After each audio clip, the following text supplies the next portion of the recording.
The living goddess Kumari. In our Hindu religion, there has been a lot of deities and gods who are worshipped every day. But do you guys know about the living goddess of Nepal?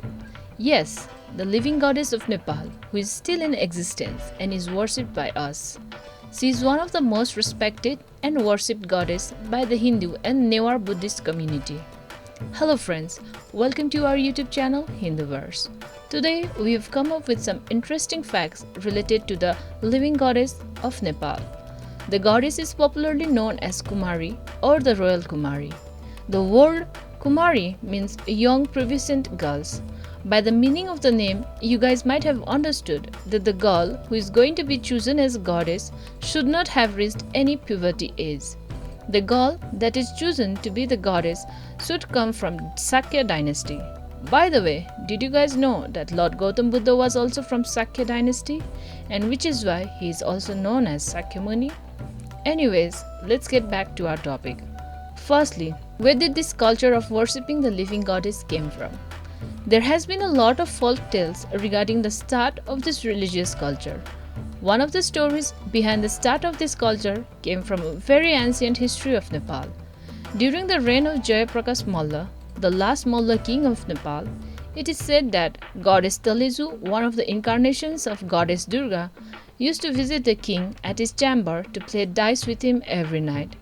Goddess Taleju had warned the king to keep this secret and was not permitted to tell anyone about the visit of her. But unfortunately, one time while playing the dice with the goddess, the king's wife happened to secretly follow the king and know the secret of her husband playing the dice with the goddess herself.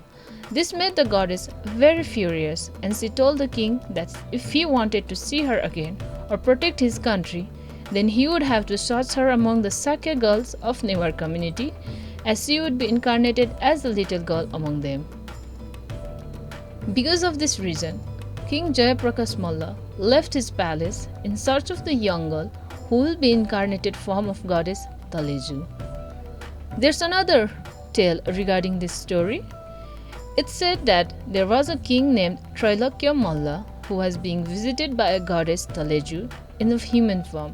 She used to visit the king and play dice with him, but one night the king tried to take sexual advances to the goddess, which made her rage in anger, and she stopped visiting the palace. The king in regret worshipped the goddess and pleaded for her return, but the goddess said that she will only return in the form of a young virgin girl who will be from a Sakya family. The disappearance of goddess Taleju and her prophecy of returning back in the form of a young girl made the beginning of this culture where young girl is chosen to be the living goddess of Nepal known as Kumari.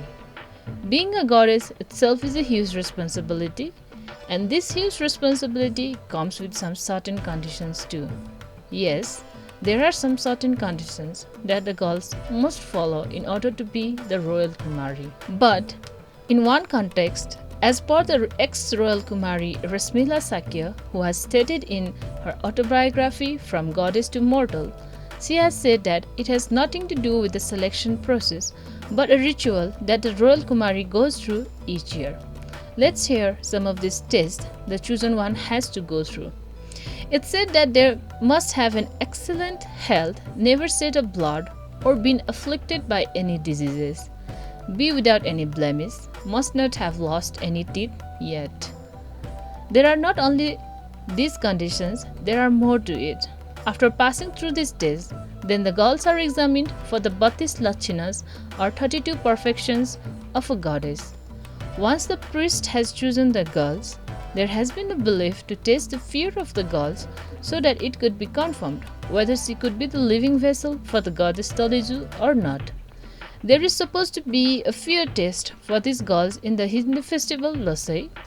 It is said that on the Kalratri rite or Black Night, 108 buffaloes and goats are sacrificed to goddess Kali, and that very time the young candidate is taken into the Taleju temple and released into the courtyard in the presence of the severed heads of the animals illuminated by candlelight where masked men will be dancing.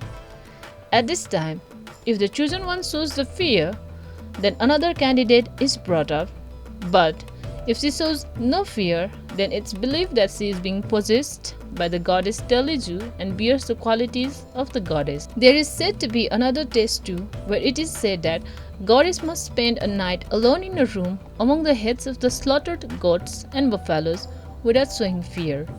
If she is able to complete this task without any fear, then it is proven that she has the fearlessness that characterizes the goddess herself.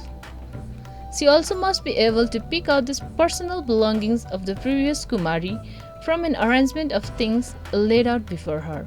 If she is able to do it, then it's no doubt that she is the chosen one.